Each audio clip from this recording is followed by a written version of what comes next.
Sounds groovy. Okay, so could you please tell me your name, title, how long you've had this role, and how many people you currently supervise? Oh, my Lord. The last one's going to be a hard one. So my name is Blaine Eckles. I'm the Vice Provost for Student Affairs and Dean of Students here at the University of Idaho. I've been here at the University of Idaho since July of 2015. I haven't been in this role since that long now. I was hired as the Dean of Students started in July of 2015. Then July of 2016, I became the Chief Student Affairs Officer and Dean of Students. And then just this last summer, I got a title change to Vice Provost for Student Affairs. So July of 2017, I became Vice Provost for Student Affairs and Dean of Students. Supervision, that is a good question. In totality, it depends upon how we're counting. If we're including student staff, it's quite a few. Full-time employee FTE is roughly about 85 individuals. I can work on getting a firmer number for you on that, but ballpark's good. Ballpark. If we add in student employees, I'm going to add probably another 70 to 100 folks in a given time, so upwards of 300 or so, including students and part-time employees. And you still made time to see me, which Absolutely. I really appreciate. Well, you're important. You're important. Absolutely, everyone is, quite frankly. But yeah, it's all about the team. Right. Truly, I'm just one member of the team. I'm not the team myself. So, yeah. As a follow-up question to that, and since I haven't already asked you this question, have you felt an additional role, have you gained additional responsibilities since you received the title change earlier in the summer? Is it kind of just filling out the big University of Idaho org chart changing, or Sure, excellent question. So really, the additional responsibilities started in the summer of 16 when I became Chief Student Affairs Officer, and the title pretty much just caught up with it. I haven't assumed additional responsibilities this summer since I've become the Vice Provost. That all happened a year before when I took over the helm in Student Affairs, or a year before. I can't even remember. Things are just blurring together. This is 18, 3 years.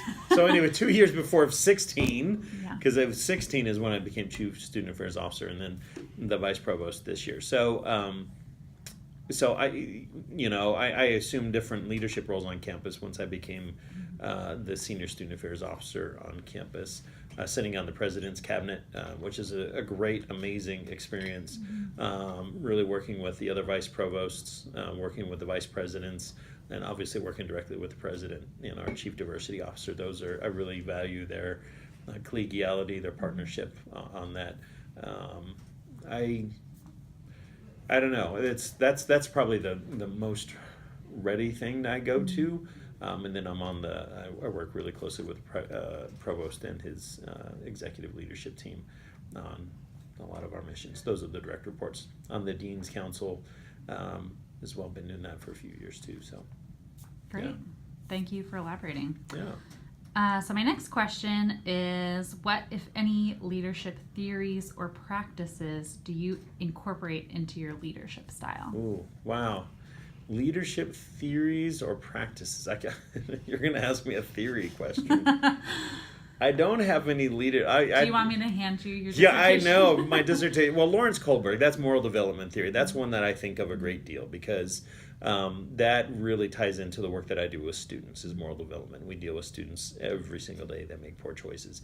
That's not so much a leadership theory, although you could argue it's a leadership theory, but it's moral development theory that we all go through and whatnot like that. I don't have any theory on leadership per se that I could point to that readily come to mind that is a practice or what I engage. I can give my personal philosophy though. Yeah, my next question was, how would you describe your leadership style? So maybe that would be... Sure, that might be easier to answer. I feel like absolutely. An idiot. I've got a doctorate degree and I can't point to one leadership theory I studied in school. So this there was you go. my sorry AOLL. You. I'm failing my exams again. But my personal philosophy is that everyone has the capacity to be a leader, and everyone has the capacity to be, for lack of a better term, a follower. We work in a very hierarchical society, but I can learn from people just as much as anybody can. And just because I'm the a vice provost doesn't mean I know it all. Although that's one of the hardest part of my job is people come to me for answers and I'm like, I have no idea, and so I like to be a learner as much as a leader. And I think servant leadership is incredibly important, leading by doing, not just by saying. And that's Yeah. leadership. Well, and theory. I know I was going to say that's a theory, I know. But I think that's, rolling your sleeves up and getting in the weeds and kind of doing it and not pointing on where we need to go is incredibly helpful. And I have an image, and I don't have it readily available, but there's two images of leadership. One is these people pulling this sled and the leader sitting on the back and pointing where they need to go. And the other image is the one that really connects with me, is a leader at the front of the group, leading people where they need to go. And so I like to think I'm in amongst a group of great individuals that know how to lead. And it's my job to just sit and let them do their work. And I like to get out of people's way when it comes to their work, and then help support them in doing their work more than anything else, and having them give me guidance on what it looks like. So but yeah, servant leadership, I guess, is a theory that I can really cotton to. But we all have the capacity to lead. I learn from students on a daily basis. They lead me in a lot of great directions, and that's a wonderful thing. And I think it's really important. Great, thank you. So my next question is, what are some of the hard truths that you've discovered about leadership since coming into this role? And it could be, since you started as the Dean of Students in 2015, or anything that you've learned in the last 3 years, I guess. Some of the hard truths are, it gets harder the higher up you go from a leadership hierarchy. One of the things that gets me most excited about my work is my engagement and connection with students. But I've found the more responsibility I take on as a leader in student, the further insulated I am from the student experience. So I have to be very intentional with how I'm bringing my student engagement into my work life, because I'm dealing more often with colleagues across campus, or employee-related issues, or things like that. So I have to be very intentional with putting myself into a space where I connect with students, and I do that really well. For me, I call it bringing sunshine into my life. Sometimes the work we get, it can be really daunting, but it's like you got to be intentional with bringing in the joy aspect of the work you do. So that's incredibly hard. The other part is really trying to convince, that's not the right word, but educate people that I think would know and get it about the work we do and our focus and being student-centric, to understand why that's important. And you wouldn't think you'd have to work as hard on a college campus to do that, but we have a lot of convincing to do. And that's tiring. That's quite it is. I mean, I've never worked so hard in my life, but I've never felt so fulfilled in the work that I do. Because I can really now start impacting the student experience in really broad ways. I'll give you a good example. Student mental health issues and suicide issues. And, I was able to make the decision, we're going to hire 2 case managers to help manage these loads. We have one in the Dean of Students office now, one out of Counseling and Testing Center. And so it makes me happy to know that we can impact, and I have a direct way to impact what that looks like. And so, but yeah, it's the hardest part is just finding reasons why you have joy in your work, because it's easy to get bogged down in the bureaucracy, and that's the part that just burns you out and makes you bitter. And I don't like being bitter. No one does. Yeah, hopefully no one absolutely. does. Great. So we are at my last question, and it is, if you could give one piece of advice to an emerging leader about leadership, what would it be?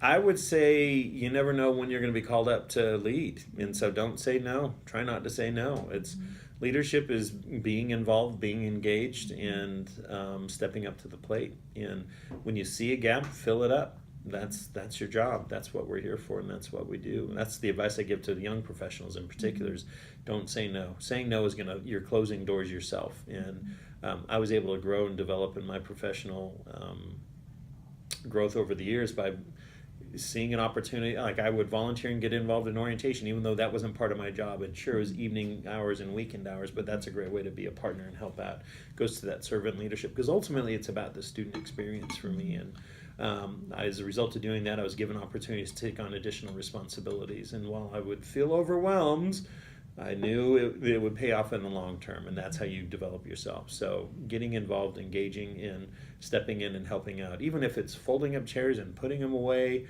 you're helping out. And that's what leadership is to me, is filling in where the need is needed most. You don't always have to be at the front of the room, always be the one on the microphone. That will come in time and the responsibilities. And if anything, where I get a lot of joy is not getting accolades for the work that I do, but for the team that I have, and celebrating their successes. Because for me, yeah, I'm fine. I'm good.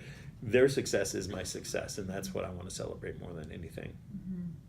That's something I've noticed in student affairs particularly is we all seem really eager to give the accolades to our colleagues. I see, especially in student involvement, we get compliments on events that we have, and I'd say that certain people in particular are really great about saying, actually, those are fantastic students, let me introduce them to you. Yep. Or our fantastic cohort from another part of student affairs, and that's a really cool Agreed.